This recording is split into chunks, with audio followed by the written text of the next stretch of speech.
Assalamualaikum warahmatullahi wabarakatuh.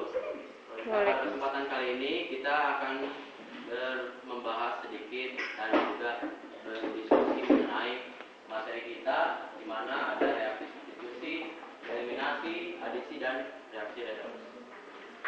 Oke, lanjut. Dimana kita sebelum melangkah lebih jauh, kita harus tahu dulu tentang pengertian tentang nukleofilik dengan elektrofilik.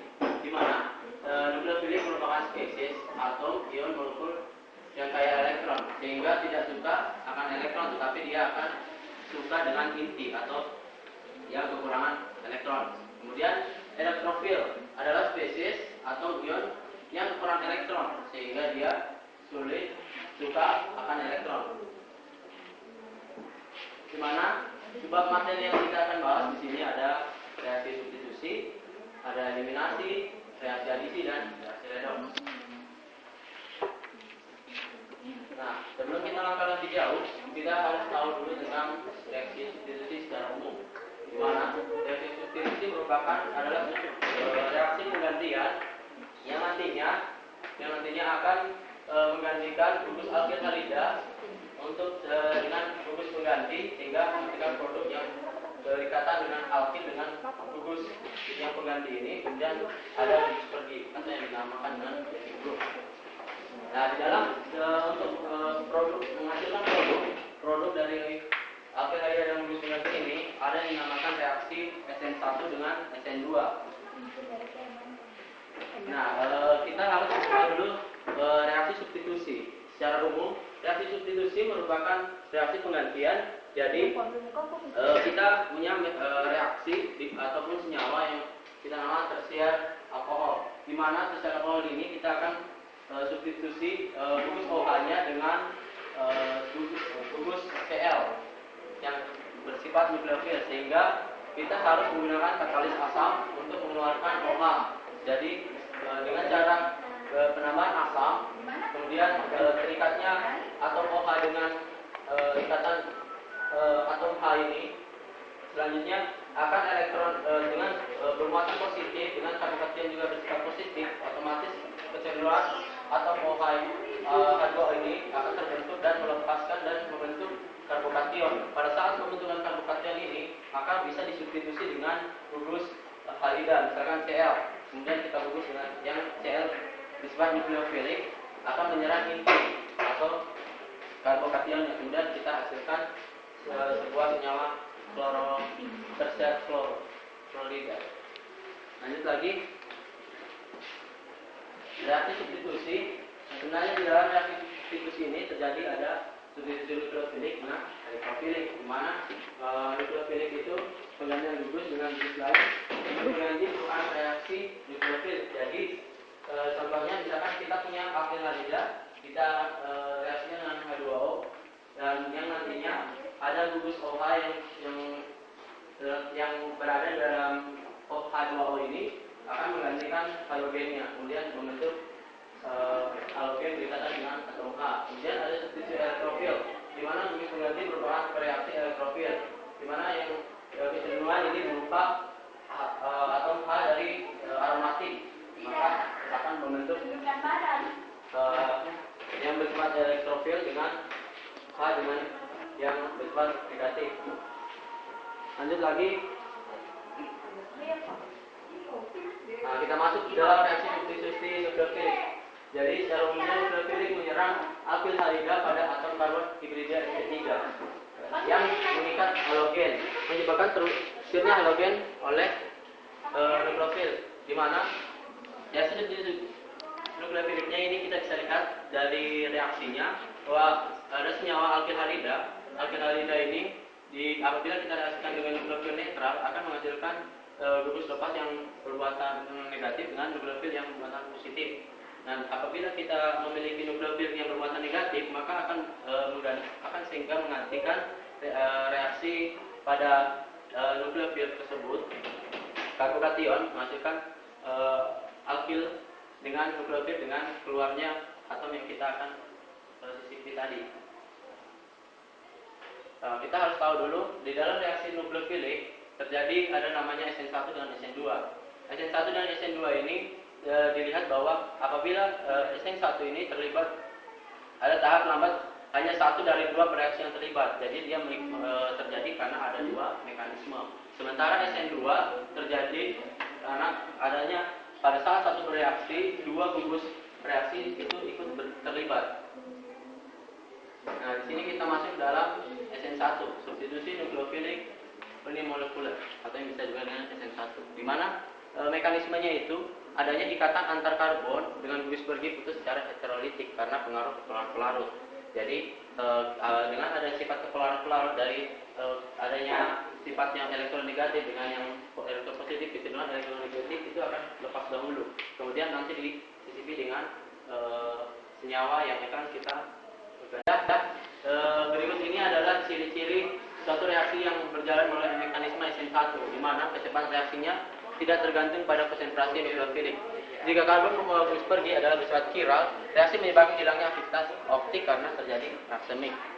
Di mana ada senyawa di sini 3 bromo 3 metil di sana, bereaksi dengan H2O aseton akan membentuk racemic, artinya bisa membentuk S dengan R. Jadi keprioritasan dari suatu gugus yang terikat akan bisa dilihat dalam bentuk S dengan R. Jadi dari mana kita bisa mengetahui S dan R ini? S di mana gugus OH yang lebih dominan, kemudian CH3 CH2. Nah, ini apabila kita tinjau dari bawah, bahwa putarannya itu berbalik searah jarum jam, sementara yang R dia akan searah jarum jam. Lanjut lagi, di mana mekanisme SN1 ini reaksinya itu yang pertama itu reaksinya harus secara lambat, di mana akan membentuk ion karbonium ini, di mana nanti gugus X-nya ini akan terlepas dahulu, kemudian akan membentuk karbokation, ion karbonium. Kemudian pada saat pembentukan ion karbonium, maka kita bisa substitusi dengan nukleofilik. Jadi nukleofilik ini bisa menyerang ion karbonium ini, kemudian bisa menghasilkan bentuk racemic, entah dia masuknya dari belakang atau dari depan. Jadi bisa racemic itu bentuk S atau R. Nah, kemudian reaksi SN1, substitusi nukleofilik unimolekuler ini seperti tadi akan menggantikan, sehingga X ini akan menggantikan dengan nukleofilik. Nah, kemudian X ini merupakan gugus yang pergi. Kemudian ini juga apabila kita reaksi dengan NaOH, OH-nya struktur elektronegatif dengan Cl, maka Cl ini dapat terlepas dahulu, kemudian OH-nya akan masuk. Nah, di sini mekanismenya dilihat bahwa SN1 terjadi spontan akil-hadrat secara lambat menghasilkan intermediat, karbokation dan ion bromida. Jadi reaksi ini kecenderungannya lambat karena dia akan melepaskan dulu membentuk ion Br-, kemudian membentuk karbokation. Selanjutnya reaksi tersebut menjadi intermediate, kemudian kita bisa substitusikan dengan senyawa yang kita ingin sisipi, misalkan Cl, menghasilkan Cl yang akan disisipi dari menggantikan Br. Kemudian CH3 ini akan menggantikan dengan asetat.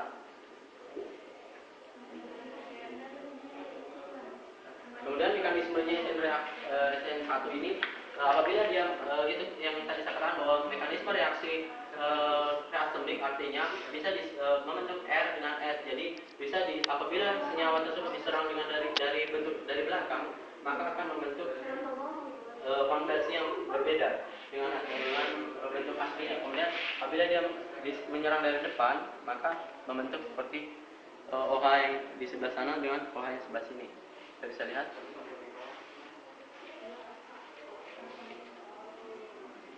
Nah, jadi di sini kita bisa lihat bahwa ini ya tadi yang bahwa dia nanti akan berbentuk struktur tersier dan lambat jika R adalah struktur primer. Hal ini sesuai dengan ulur kestabilan ion karbonium. Tersier lebih stabil daripada yang sekunder dengan primer. Kemudian kita lihat karena di sini bentuk S dengan R. Bisa disubstitusikan dengan H2O. Apabila dia menyerang dari depan bentuk S, apabila dia menyerang dari belakang bentuk S. Kemudian kita masuk dalam SN2, substitusi nukleofilik unimolekuler. Reaksi ini terjadi dalam satu kali tahapan, karena di mana gugus yang ingin kita sisipkan berintermediate dengan gugus yang akan pergi. Kita lihat langsung reaksinya. Di sini mekanismenya, ini nukleofilik yang ingin kita sisipi, dia akan menyerang dari belakang karena atom X ini bersifat elektronegatif karena apabila negatif dengan negatif akan menolak sehingga dia akan menyerang dari sisi belakang. Pada saat sisi belakang dia menyerang, terjadi transisi state atau keadaan transisi di mana yang apabila nukleofiliknya yang lebih besar, yang lebih dominan, maka akan menggantikan gugus X yang ini akan menghasilkan gugus nukleofilik sehingga X ini merupakan gugus yang pergi. Begitu juga seperti ini, apabila kita tinjau dari bentuk molekulnya, bisa kita lihat bahwa terjadi transisi state, keadaan transisi, kemudian dia akan masuk, kemudian dia akan lepas. Nah, sini ada perbandingan reaksi SN2 dengan SN1 di mana primer tidak terjadi dan SN1 kadang tidak, sekunder kadang-kadang dan kadang-kadang karena nanti ada gaya sterik di dalamnya apabila diserang dari belakang, kemudian tersier tidak dan terjadi. Bisa kita lihat step kimianya kembalikan karena SN2 merupakan serangan dari belakang, sementara raksimisasi bisa dari depan, bisa dari belakang. Kemudian nukleofilnya tergantung pada konsentrasi nuklofil, sementara ini tidak tergantung, SN1 tidak tergantung karena reaksi sedikit dipengaruhi kepolaran dan ini sangat dipengaruhi dengan pelarut. Di sini saya ingin tampilkan sedikit.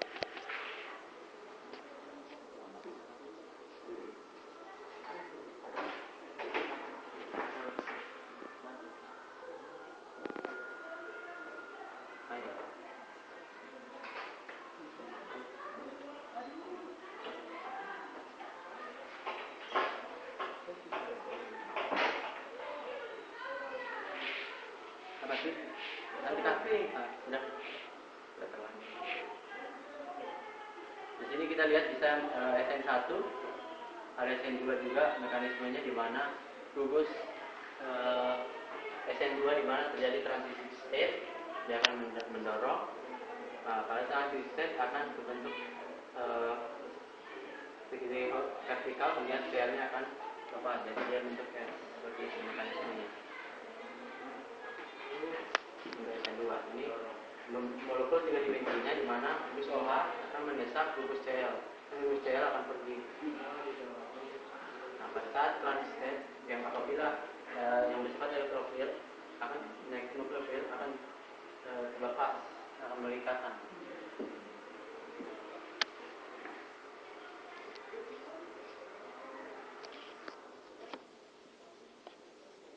Ini tingkat energinya di mana pada saat mekanisme terjadi berlangsung, kita akan sisipi pada saat puncak, pada saat dia terjadi transisi state, kemudian akan terlepas, energinya akan mulai menurun dan akan melepas atom Cl-nya. Kita lihat molekulnya, lihat.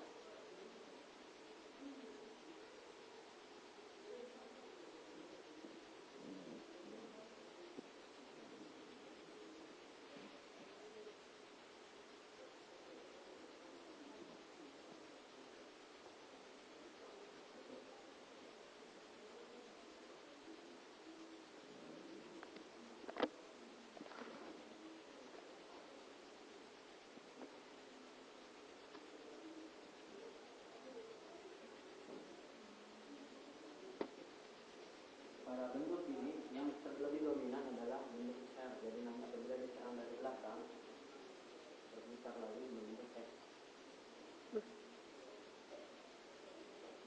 Berlawanan arah jarum jam, counterclock.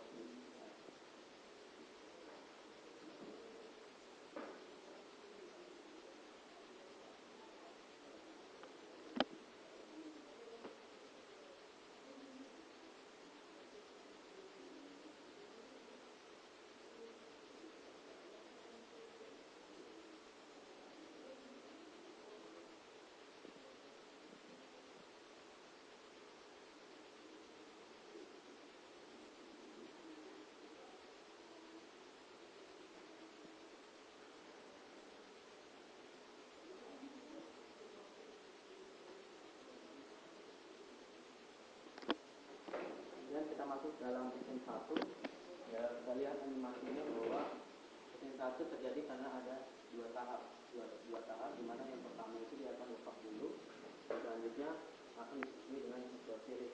Jadi di sini ada tersier belum juga, di mana nanti akan terlepas dahulu, kemudian nanti akan dimasukkan dulu mengganti nukleofilik dan nanti akan membentuk tersier alkohol.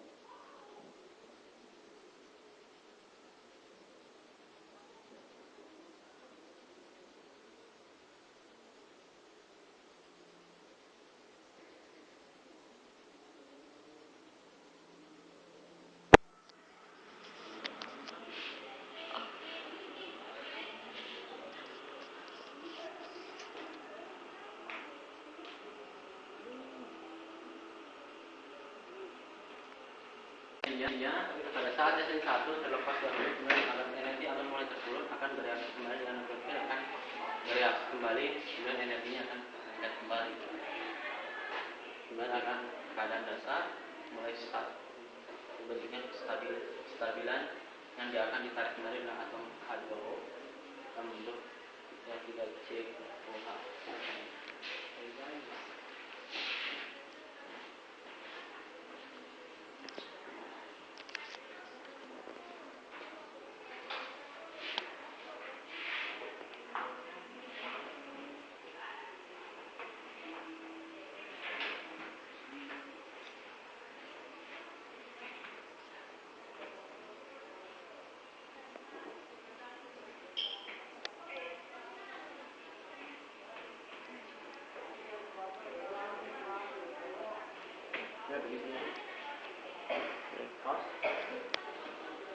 Substitusi elektrofil, di mana elektrofil merupakan kecenderungan itu senyawa aromatik dan nukleofil itu senyawa alifatik. Kemudian hal yang disebabkan ini karena senyawa alifatik lebih mudah terbentuk ion karbonium yang bermuatan positif daripada ion karbonium yang bermuatan negatif. Jadi kita ketahui bahwa aromatik itu kecenderungan bersifat bermuatan ataupun bermuatan negatif, sehingga dia akan kecenderungan menyukai ion yang positif.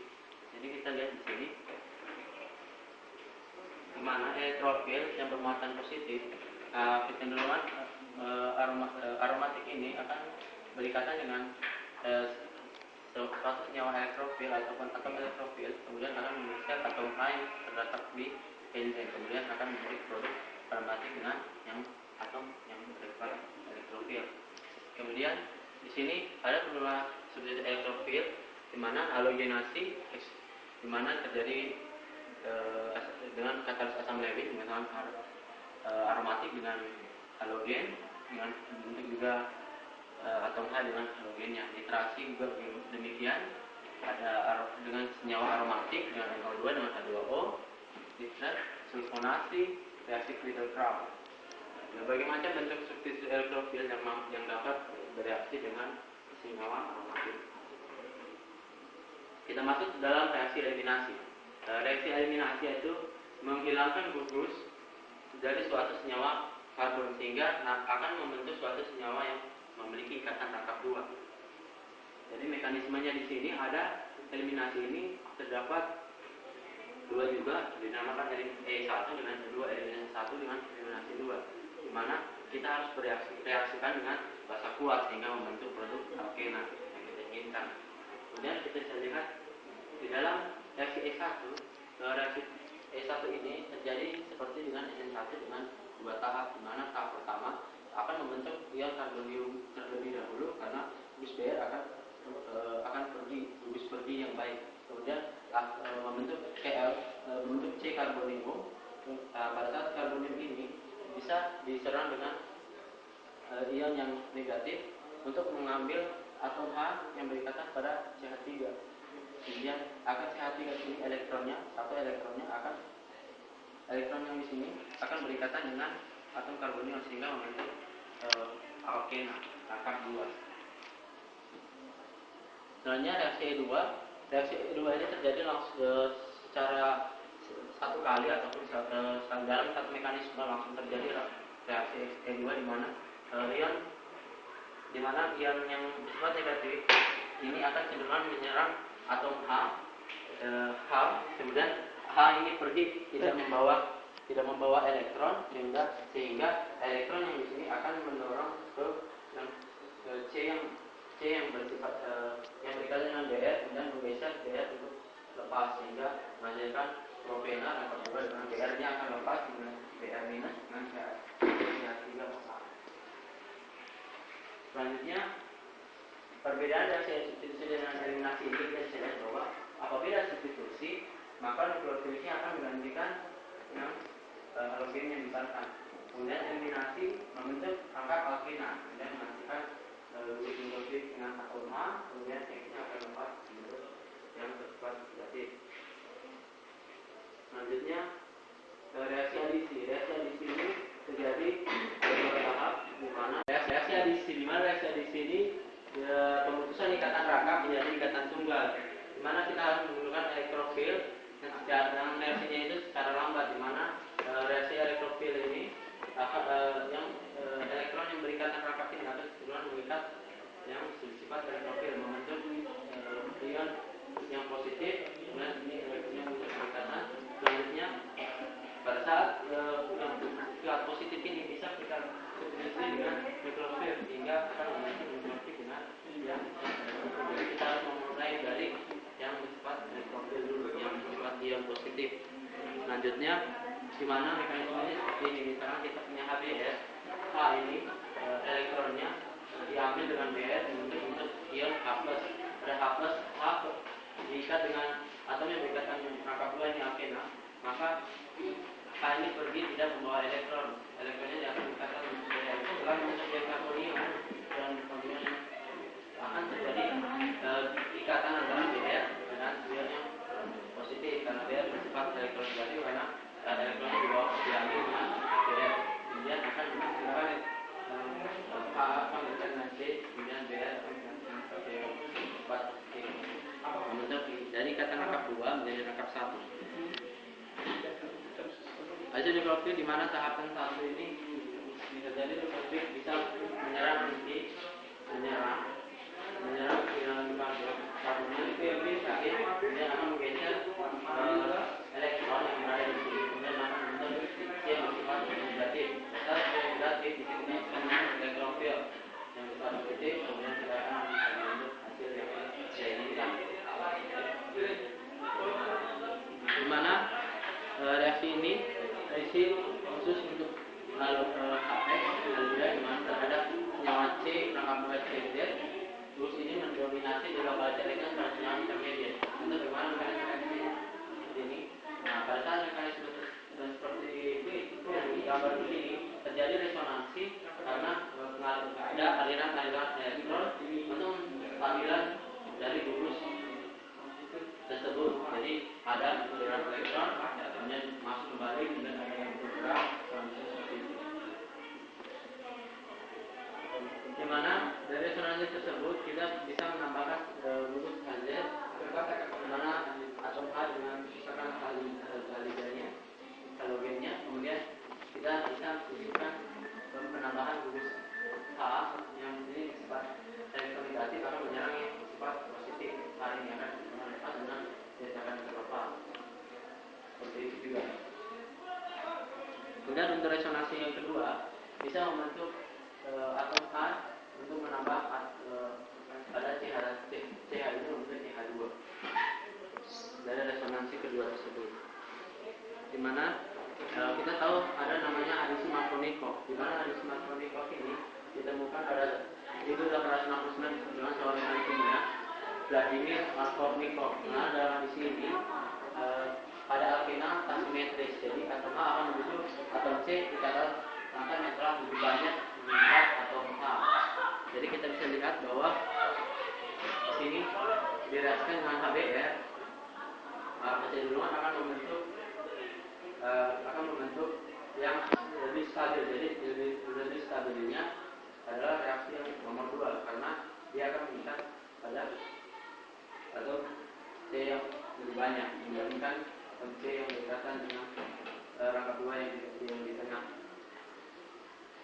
Selanjutnya, reaksi pembentukan karbokation terjadi berlangsung dengan secara lambat dan menjadi tahap penentu dari reaksi. Jadi misalkan di sini kecenderungan suatu senyawa untuk menjadi lebih stabil.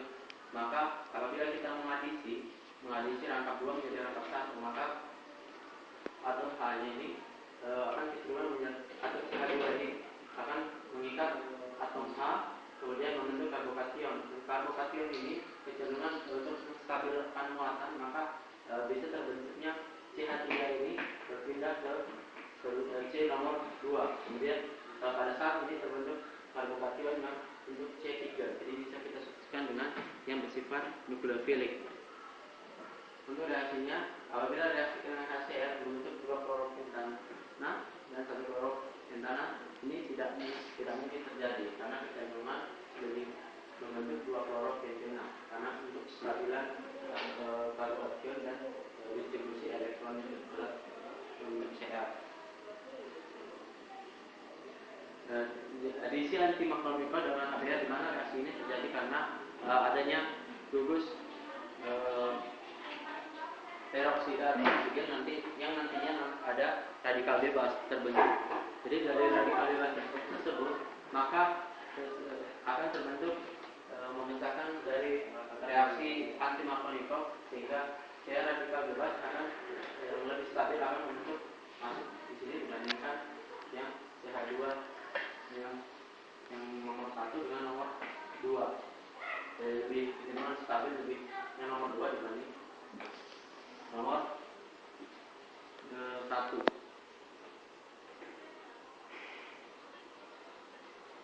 Jadi di sini pembentukan produk kecenderungan akan membentuk atom H itu akan mengikat atom C yang mengikat atom H yang lebih sedikit. Jadi antimakromikro kebalikan dari adisi makromikro.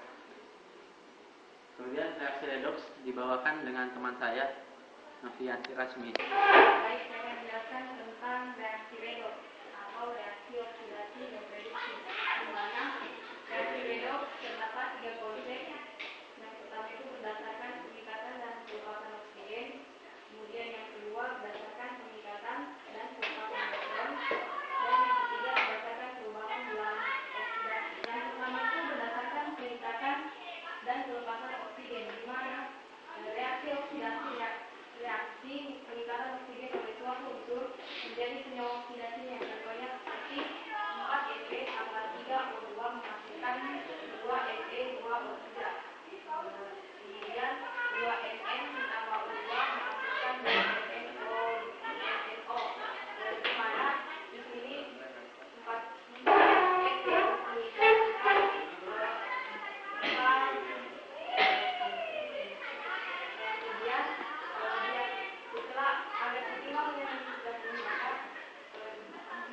dikalikan 2 agar setara dengan yang ketiga ini.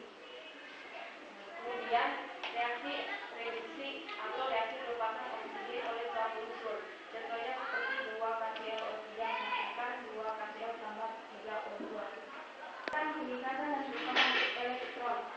Contohnya seperti Na menghasilkan Na+ sama 1 elektron, di mana 1 elektron ini berasal dari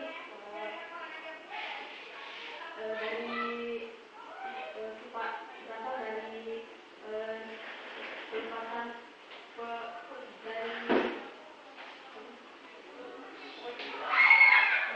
agar 1 elektron ini ditambahkan 1 elektron agar Na yang di sini dan yang di sini seimbang atau stabil. Makanya ditambahkan 1 elektron karena Na plus ini menyatakan dia itu kekurangan elektron, maka dia membutuhkan 1 elektron agar seimbang dengan yang sebelah.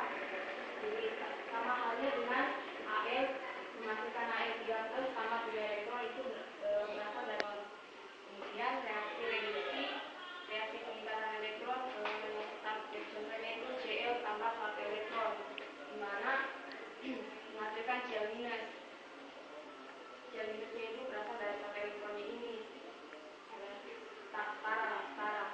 Begitu juga O tambah 2 elektron menghasilkan O2-.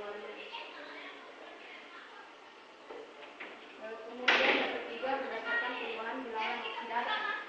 Mana bilangan oksidasi itu angka atau bilangan yang menyatakan banyaknya elektron yang dilepaskan atau diterima oleh suatu atom atau dalam suatu senyawa. Kemudian dalam setiap atom mempunyai muatan yang disebut bilox atau bilangan oksidasi, di mana reaksi oksidasi reaksi yang mengalami kenaikan bilangan oksidasi. Kemudian reaksi reduksi reaksi yang mengalami penurunan bilangan oksidasi. Terus ini ada beberapa ketentuan bilangan oksidasi. Yang pertama, untuk bilox untuk bebas adalah 0. Contohnya seperti Na, H2O2, Cl2, P4, C8, C, Cu, Fe dan Na. Sedangkan untuk bilox ion monoatom sama dengan muatannya contohnya Na plus sama dengan plus 1, terus Mg plus sama dengan plus 2. Kemudian jumlah bilox untuk semua atom dalam senyawa adalah 0. Contohnya seperti Cu dan O, dalam CuO adalah 0. Kemudian jumlah bilox atom-atom pembentukan ion poliatom sama dengan muatan ion poliatom tersebut. Contohnya seperti atom O dan H dalam OH-, bilangan biloxnya itu -1. Terus bilangan ion monoatom sama dengan muatannya, contohnya Na plus sama dengan plus 1 kunci golongan 1A dalam senyawa adalah plus 1. Kalau dalam golongan unsur 1A yaitu bilangan biloxnya plus 1, sedangkan pada golongan 2A golongan 1A seperti K dalam KCl KN bilangan biloxnya plus 1. Sedangkan Mg dalam CgSO4 bilangan biloxnya plus 2. Kemudian dalam bilox unsur pada golongan A adalah -1, contohnya Cl dalam NaCl, kemudian NaCl2, FeCl3 itu bilangan biloxnya 1. Kemudian bilox nitrogen dalam senyawa adalah plus 1. Dalam hal ini terkecuali dalam hidrida biloxnya plus sama dengan 1. Contohnya seperti H dalam H2O, kemudian NH3 sama dengan plus 1. H dalam NaH dan CaH itu yang -1. Kemudian bilox oksigen dalam senyawa adalah -2, kecuali dalam peroksida. Maka bilox oksigen sama dengan -1 dalam senyawa biner dengan klor sama dengan plus 2. Ini untuk menentukan reduktor dan oksidator, di mana dalam reaksi oksidasi reduksi itu ada yang namanya oksidator dan reduktor. Kalau oksidator yaitu zat yang mengalami reduksi, kalau reduktor zat yang mengalami oksidasi. Contohnya seperti ini, di mana reaksi oksidasinya itu contoh reaksinya Fe tambah 2HCl menghasilkan FeCl2 tambah H2. Di sini dari reaksi ini yang mengalami reduksi yaitu H, dia mengalami reduksi. Kemudian yang mengalami oksidasi yaitu Fe. Berdasarkan dari penelitiannya, yang mengalami yang menjadi sebagai oksidator yaitu sedangkan yang menjadi reduktor yaitu Fe. Yaitu kebalikan dari oksidasi dan reduksi. Kalau untuk lebih jelasnya, karena oksidator itu reduksi, sedangkan reduktor itu oksidasi. Jadi yang disebut oksidasi itu Fe sebagai reduktor, sedangkan yang disebut oksidator yaitu H sebagai oksidator. Hasil berdasarkan saya akan bertanya, bisa begini menentukan reaksi oksidator dan reaksi reduktor. Cara menentukannya itu kita lihat saja dari ini, berdasarkan peningkatan dan pelepasan elektronnya. Oksidator itu kan dia akan menjadi reduksi, sementara reduktor dia akan menjadi oksidasi. Jadi dari hasil penelitiannya itu kita lihat saja contohnya dari ini kan reaksi oksidasi, pelepasan elektron, contohnya Na plus tambah 1 elektron, di mana ini kan dia kekurangan elektron. Agar setara dengan di sebelah sini, maka dia harus ditambahkan 1 elektron agar seimbang atau sama lah sebelah kanan dan sebelah kiri. Begitu juga pada AL menghasilkan AL 3+ tambah 3 elektron. Ini kan 3+ ini dalam di logsnya sudah ketentuannya nih, atau nilai apa, ada ketentuan yang sudah ditentukan, nilai kayak di bilangan bloknya kayak 3+, 2+, kayak NG kan NG itu 2+ dia tuh itu sudah ketentuannya memang berdasarkan dari bloknya. Makanya ini dia ada 3+, terus ditambah 3 elektron agar setara dengan yang di sebelah sini, ditambahkan 3 elektron ini di sebelah sini agar 5. Makanya tadi ada yang namanya reaksi reduktor sama oksidator. Kalau disebut sebagai reaksi oksidasi, maka dia akan jadi mengalami penambahan 1 elektron. Terus kalau reaksi reduksi dia akan mengalami kekurangan 1 elektron. Contohnya seperti ini. Baik, dalam reaksi nukleofilik yang ingin saya tanyakan itu bagaimana cara menentukan R dan X. Baik, saya akan menjelaskan sedikit. Di sini caranya untuk menentukan S dengan R-nya, kita harus tahu terlebih dahulu S itu di mana nantinya dia atom yang berprioritas kecenderungan untuk membentuk berlawanan arah jam. Sementara apabila R dia akan searah jarum jam dengan prioritas atom yang berikatan. Jadi misalkan ada gugus OH, CH2, CH2, CH2, CH3, CH2, berarti yang berdominasi di sini atom O. Dilihat atom yang memiliki muatan ataupun massa yang lebih berat. Kemudian CH2, CH3, CH2, CH2, kemudian CH3, CH2. Yang prioritas yang paling terakhir diletakkan di paling belakang. Apabila seperti ini, seperti ini. Di sini OH, ini CH3, CH2, CH2. Jadi kita putar seperti ini. Ya, kita lihat CH3 diletak di paling belakang. Kemudian kita lihat bahwa prioritasnya membentuk S. OH, CH3, CH2, CH2. Kemudian CH3, CH2. Jadi berputarannya berlawanan arah jarum jam, sehingga kita bisa mengatakan dia R. Apabila dia R, kita lihat bahwa prioritas atom yang berdominasi searah jarum jam. Jadi kita lihat apabila ada gugus OH seperti ini bentuknya, gugus OH, CH2, CH2, CH3, CH2, CH3. Yang prioritas yang lebih kecil cenderung kita letakkan di paling belakang, sehingga kita bisa membentuk searah jarum jam. Searah jarum jam. Jadi kita bisa lihat bahwa prioritas ini bisa kita